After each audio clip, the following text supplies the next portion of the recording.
What if I told you that the reason the scale won't budge, the reason that stubborn fat around the middle seems to have a mind of its own, has absolutely nothing to do with your willpower?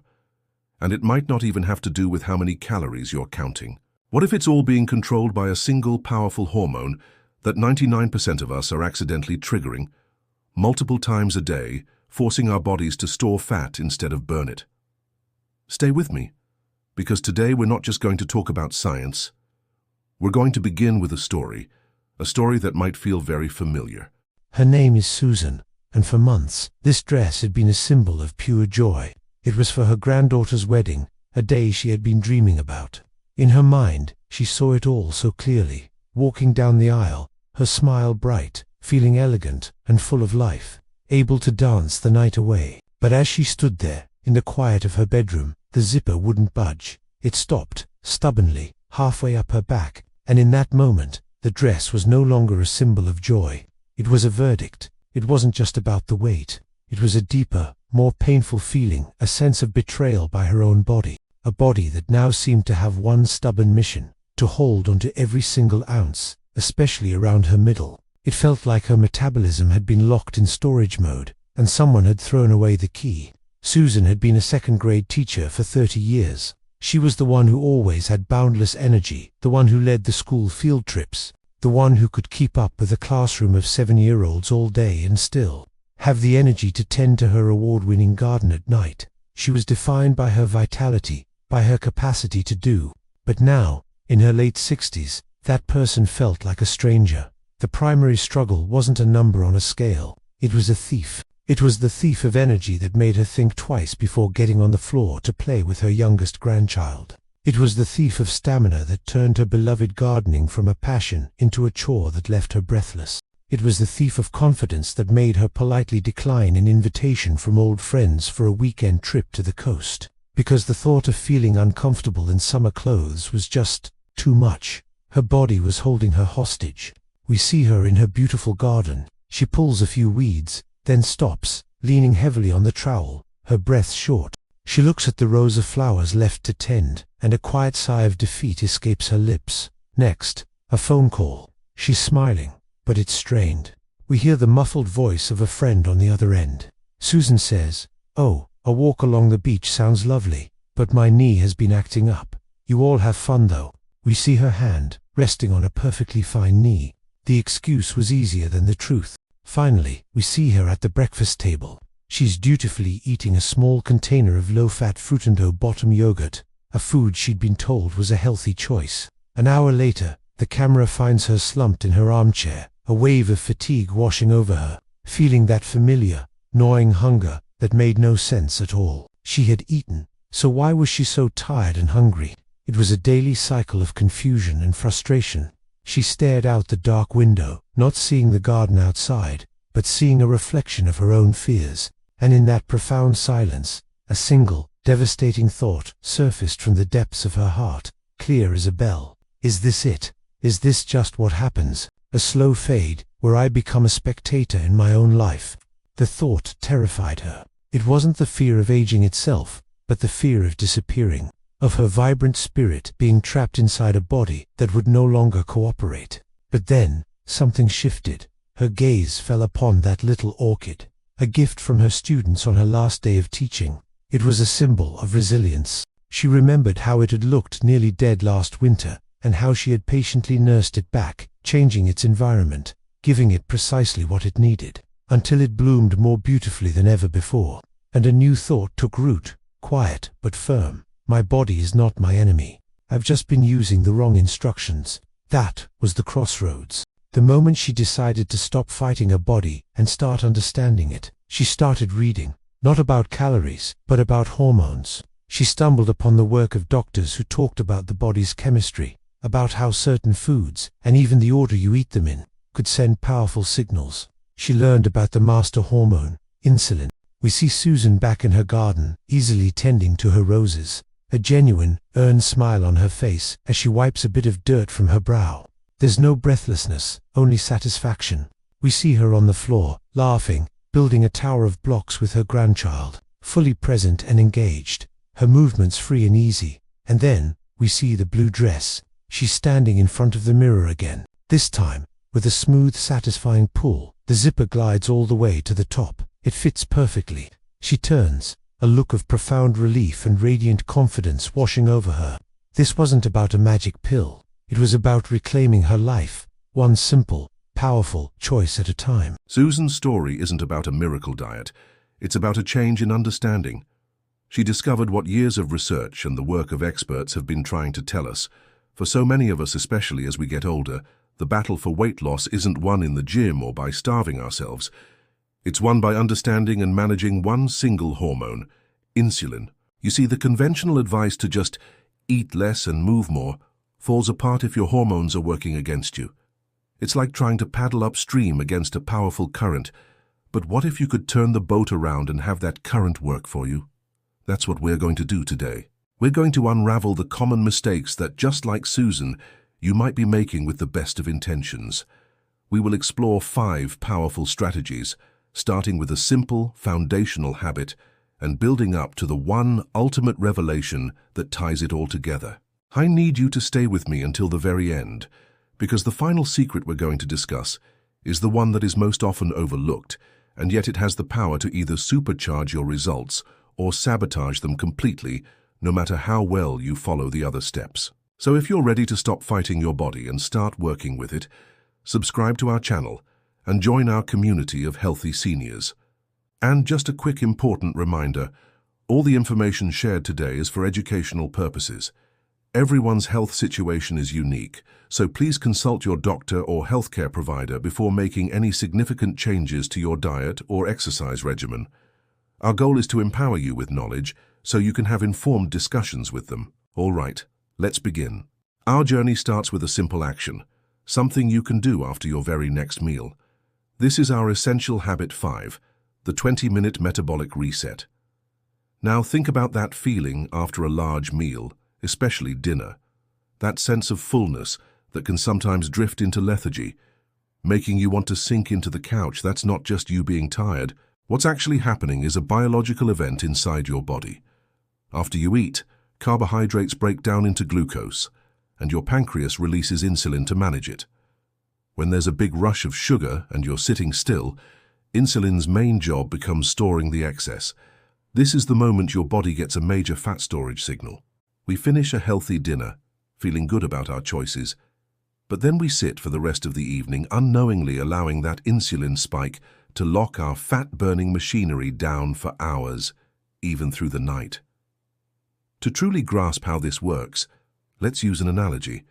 Imagine your muscle cells are like thousands of little sponges, eager to soak up sugar from your blood. If you're sitting still, those sponges are just sitting on the counter, not doing much. A simple walk, however, is like picking up those sponges and putting them to work. Movement tells your muscles to start taking in glucose for fuel right away. Therefore, less sugar is left floating around in your blood, which means your pancreas doesn't have to release as much insulin. The solution is surprisingly simple and incredibly effective. A study published in the journal Diabetologia found that a short walk after a meal can lower the blood sugar spike significantly. Other research suggests it can lower both blood sugar and insulin by nearly 20%. It doesn't have to be a power walk. A gentle 15 to 20-minute stroll after your largest meal of the day is enough to send a powerful signal to your body. Don't store this energy. Let's use it right now. Now, when it comes to this specific activity, it's especially important for us to approach it with awareness. If you're not used to regular walks, please remember to start gently and listen to your body. A 10-minute walk is a fantastic start. And as always, it's wise to discuss any new exercise routine with your doctor. Our goal here is empowerment through knowledge, so you can make the best choices for your unique situation. This simple habit turns your biggest meal from a fat storage event into a refueling opportunity. That's a solid foundation. But if you want to amplify those results, our next strategy addresses the hours when you're not eating at all. Let's talk about key strategy 4, the sunset rule for effortless fat burning. One of the most powerful things you can do for fat loss involves doing absolutely nothing. It sounds too good to be true, but it's grounded in our fundamental biology. A seemingly harmless modern habit can undo so much of our good work. The late-night snack. A bowl of ice cream before bed may seem like a small comfort, yet it's one of the fastest ways to sabotage your body's nightly fat-burning cycle. You see, your body is designed to operate on a 24-hour clock, a rhythm of doing and resting. Daytime is for eating and activity. Nighttime is for resting, repairing, and burning stored fuel. When you sleep, your body is supposed to switch from burning the food you just ate to burning your stored body fat. Powerful hormones like human growth hormone ramp up their production during deep sleep to help repair tissues and mobilize fat. But when you eat a snack close to bedtime, you raise your blood sugar and consequently your insulin right at the moment when they should be at their lowest. Think of it this way, using an analogy. Imagine your body is a major city. During the day, the roads are full of delivery trucks bringing in glucose. But at night, a special repair and maintenance crew comes out to work, fat burning and cleanup. This crew can only work when the roads are clear. Eating late at night is like sending a new fleet of delivery trucks into the city at midnight. The roads are clogged, and the repair crew can't do its job. As a result, your body spends the night digesting and storing that snack instead of detoxing and burning its own fat. This brings us to the sunset rule, an incredibly simple way to work with your body's natural rhythm. Aim to finish your last meal of the day around sunset, or at least 3 hours before bed. This creates a natural fasting window of 12 to 16 hours. This simple act allows insulin levels to fall completely, giving your body the clear roadway it needs to turn on its powerful fat-burning and repair machinery. Studies on time-restricted eating have shown it can improve insulin sensitivity and promote weight loss even without changing what people eat.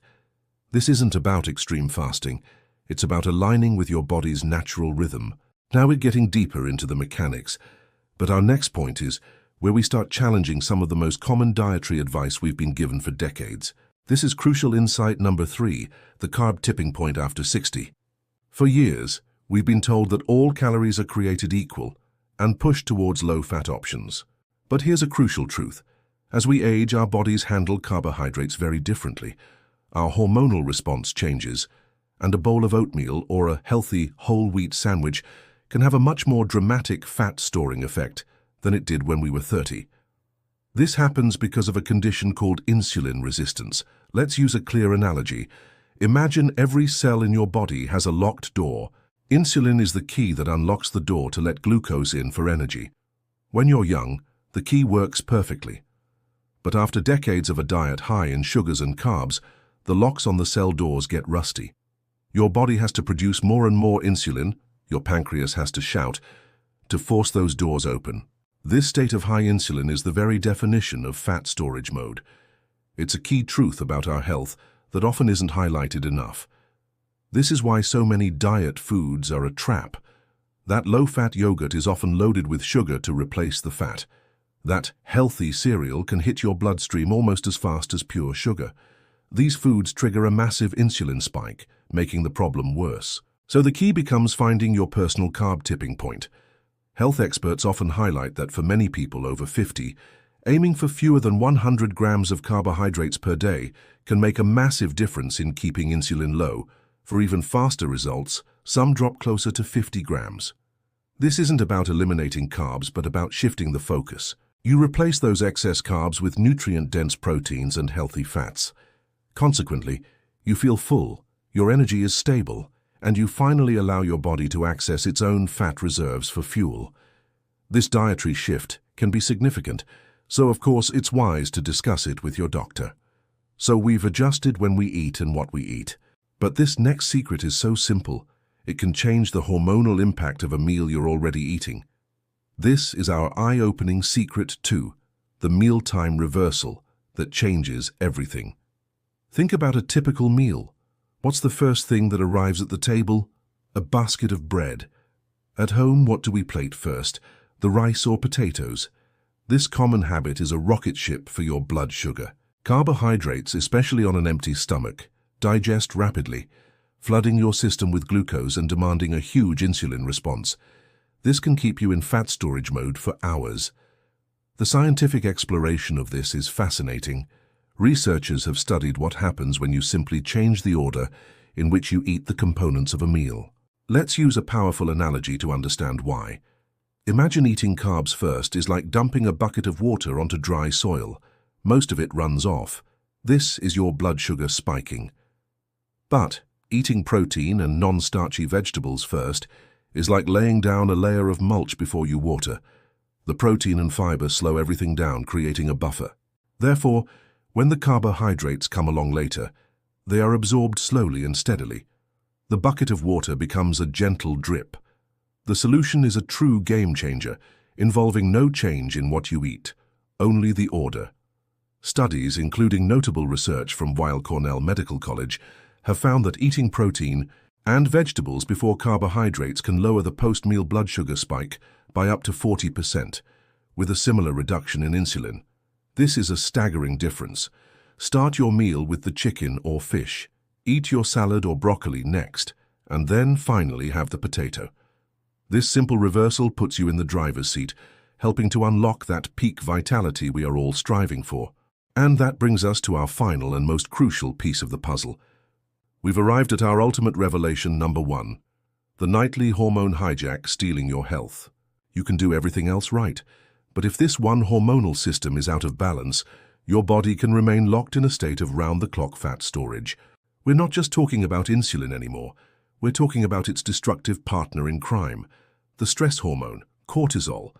Here's the hidden mechanism most people never realize. When you are under stress, from worry, pain, or even just a lack of quality sleep, your body releases cortisol. Cortisol's job is to raise your blood sugar to give you energy. But what happens when your blood sugar goes up? Your pancreas releases insulin. This creates a vicious cycle. Stress raises cortisol. Cortisol raises blood sugar. High blood sugar raises insulin. And high insulin tells your body to store fat, especially deep visceral belly fat. What science is increasingly telling us is that visceral fat cells have up to twice as many cortisol receptors as other fat cells, making your midsection a magnet for fat during stressful periods. The single greatest physical stressor for most of us is poor sleep. Not getting enough deep restorative sleep sends your cortisol levels through the roof the next day. This means you wake up with higher cortisol, higher insulin, and more cravings for sugary foods, locking you in fat storage mode from the moment you get out of bed. Let's use one final critical analogy. Imagine insulin and cortisol are two burglars. Cortisol is the lookout who picks the lock on the front door by raising your blood sugar. Insulin is the one who then rushes inside and stuffs your energy into a bag to be stored as belly fat. Poor sleep and chronic stress are like leaving the front door wide open for them every single night. And this is our ultimate revelation. Managing insulin is not just about food. It's about managing stress and prioritizing deep restorative sleep. It's the master controller. Keeping insulin low, especially overnight, is supercharged when cortisol is also low. This allows powerful hormones like growth hormone to surge. Remember that study? Growth hormone, a potent fat burner, can increase by over 1,000% in women and 2,000% in men after just a 24-hour fast, an effect that is maximized when cortisol is low and sleep is deep. This is the foundation of lasting fat loss and healthy aging. So we've covered a lot of ground today. We started with our essential habit number 5, the 20-minute metabolic reset. We built on that with our key strategy number 4, the sunset rule. We dug deeper with our crucial insight number 3, on finding your carb tipping point. Then we unveiled the eye-opening secret number 2, the mealtime reversal. And finally, we arrived at our ultimate revelation number 1, that managing the hormone hijack from cortisol and poor sleep is the key that unlocks everything else. Each one is a stepping stone to a more vibrant, healthier you. So, my challenge to you is this. Try these principles for just 7 days. Notice how you feel when you wake up. Notice your energy levels and your cravings. Which of these insights, perhaps it was our foundational 20-minute walk, or maybe the eye-opening mealtime reversal, or even our ultimate game changer about sleep and stress, resonated with you the most? Which one are you thinking of trying first? I'd love to hear your thoughts. Please share them in the comments below. If you found this journey through these health discoveries valuable, please give this video a thumbs up. It really helps others find our community. And don't forget to subscribe and hit that notification bell for more powerful, doctor-backed strategies tailored for our fantastic community. Until next time, stay healthy, stay curious, and keep thriving.